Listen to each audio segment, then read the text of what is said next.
భానుమతి గురించి ఇలా అంటూ ఉంటాడు రంగనాథ్. భానుమతిని స్వయంగా వాళ్ళ ఆయనే మెడబెట్టి బయటికి గెంటేసినా కూడా తను ఎప్పుడూ కూడా కృంగిపోలేదు, కుసించిపోలేదు, ధైర్యం కోల్పోలేదు. తను రోజు కూడా ఆ ఇంటికి వస్తానే ఉన్నది.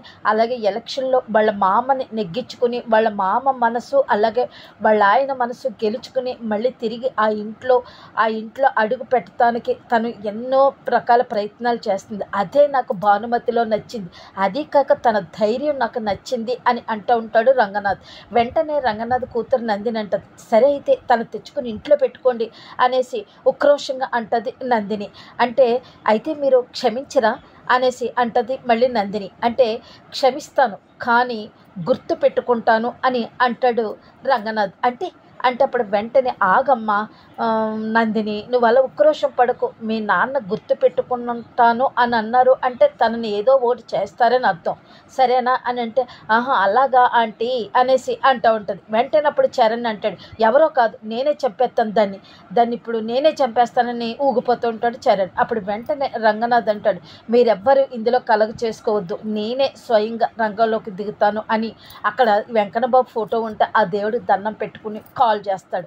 ఫోన్ చేసి ఒక లారీ డ్రైవర్ని అంటే వాళ్ళు కంపెనీ లారీ డ్రైవర్కి ఫోన్ చేసి యాక్సిడెంట్ చేయించమని చెప్పి చెప్తాడనమాట. బలరాం కారుకి యాక్సిడెంట్ చేయించమని చెప్పి చెప్తాడు వాళ్ళ కంపెనీ లారీ డ్రైవర్కి చెప్తాడు రంగనాథం. కట్ చేస్తే బలరాము పార్టీ పెద్ద ఆయన కారులో వెళ్తూ ఉంటారు. ఏ మాటకు ఆ మాట చెప్పుకోవాలి బలరాం గారు, మీ కోడలు చాలా మంచి పిల్ల, తెలివైన పిల్ల, ఎందుకంటే తను తెలియక చిన్నతనంలో చిన్న తప్పిదం చేసింది. ఆ తప్పిదం వల్ల తప్ప పాపం తనదేమీ తప్పు లేదండి. ఆ తప్పిదాన్ని మీ శక్తి గారు భూతద్దంలో చూపించారు మీకు, అంతే అని చెప్పి చెప్తూ ఉంటాడనమాట. ఆయన మీరు గెలుపు కోసం ఆ అమ్మాయి చాలా ప్రయత్నాలు చేస్తుంది, అలాగే పాదుబాబు అన్న కూడా ఇష్టము అని చెప్తూ ఉంటాడనమాట.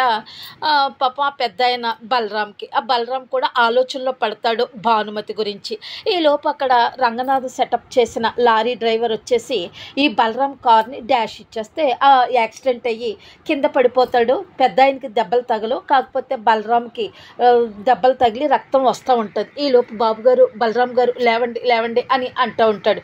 కట్ చేస్తే ఇక్కడ మాట్లాడుకుంటూ ఉంటారు పార్థు సూరి. చాలా ఖర్చు దాటేసింది అల్లుడు, 10 లక్షల పైనే. అంటే సర్లే అలాగే అవుతాయి ఖర్చులు, మనం వాళ్ళకి ఏమైనా ఓట్లు కొంటున్నామా, ఆ ఊరిని బాగు చేస్తున్నాం అంతే కదా, ఎంత అయిందో లెక్క ఏంటో నాకు లెక్కలు రావు అల్లుడు అంటే అప్పుడు వెంటనే అక్కడికి శారద వస్తుంది. అవును మీ ఇద్దరికి లెక్కలు రావు, భానుమతి ఉంటే బాగుండు, భానుమతి అయితే కరెక్ట్గా లెక్కలు వేస్తుంది అని చెప్తుంది. ఏం మాట్లాడు పార్థు, ఇదేంటి భానుమతి పేరు చెప్తే ఇంత ఎత్తున లేచేవాడు ఇప్పుడు ఏం మాట్లాడలేదేంటి అని అనుకుంటుంటుంది. ఈలోపు ఫోన్ వస్తుంది పార్థుకి పార్టీ పెద్ద ఆయన నుండి, ఇలాగ యాక్సిడెంట్ అయింది బాబు, ఆ రంగనాథం ఏర్పాటు చేసిన వాళ్ళ కంపెనీ లారీ డ్రైవరు మొత్తం మనకు కావాలనే మన కారుకి యాక్సిడెంట్ చేశాడు బాబు, తొందరగా వచ్చండి బాలాజీ హాస్పిటల్కి వచ్చండి అని ఫోన్ పెట్టేస్తాడు. అప్పుడు వెంటనే ఏంటి ఏమైంది పార్థు అని అడుగుతాడు. ఈలోపు అక్కడికి వస్తుంది భానుమతి. ఏమైంది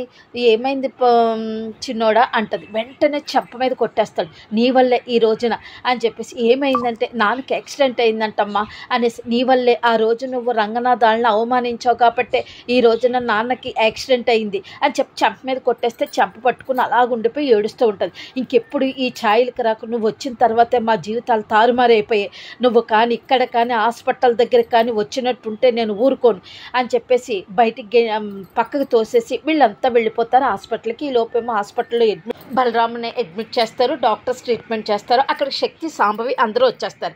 ఈలోపు అక్కడికి వస్తుంది అనమాట భానుమతి కూడా వస్తుంది అనమాట. భానుమతి వస్తే ఏంటి ఎలా జరిగింది, పోలే మనకి ఎలాగున్నా ఈ రాజకీయాలు ఎలాగున్నా ఈ రంగనాథం అన్నయ్య గారు డాక్టర్ గారితో మాట్లాడారంట పార్థు, కంగారు పడకండి అని శక్తి అంటుంది. అప్పుడు వెంటనే భానుమతి వచ్చి ఏంటి మాట్లాడేదేంటి, యాక్సిడెంట్ చేయించిందే అతను అని చెప్పినప్పటికీ అందరూ షాక్ అయిపోతారు. అంటే ఏంటి ఈ విషయం భానుమతికి తెలిసిపోయిందా, ఎలాగైనా ఈ విషయం డైవర్ట్ చేయాలి, లేకపోతే చాలా మళ్ళీ కథ అంతా అడ్డం తిరుగుతుంది, అందుకనే తనని ఇప్పుడు డైవర్ట్ చేసి తనని ఎలాగైనా ఇక్కడ నుండి బయట పంపించేయాలని.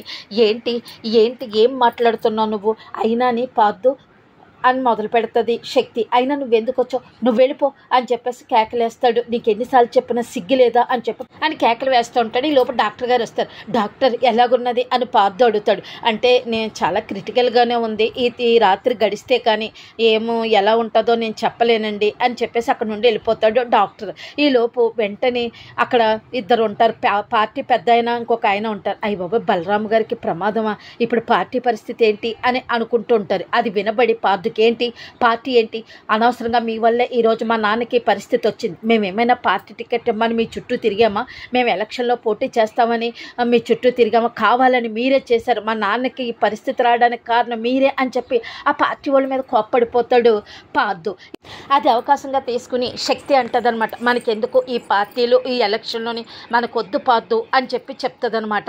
చెప్తున్నప్పుడు అమ్మయ్య ఇంకా పార్టీ లేదు, పోటీ లేదు, ఎమ్మెల్యే లేదు, అమ్మయ్య మేము సేఫ్, రంగనాథ్ అన్నయ్య ఎమ్మెల్యే అయిపోతాడు, అమ్మయ్య ఇప్పుడు నేను ప్రశాంతంగా ఉండొచ్చు అని అనుకుంటూ ఉంటుంది శక్తి. ఈలోపు అంటది సాంబవి, నేను వంట చేసుకుని వస్తాను వదిన అని.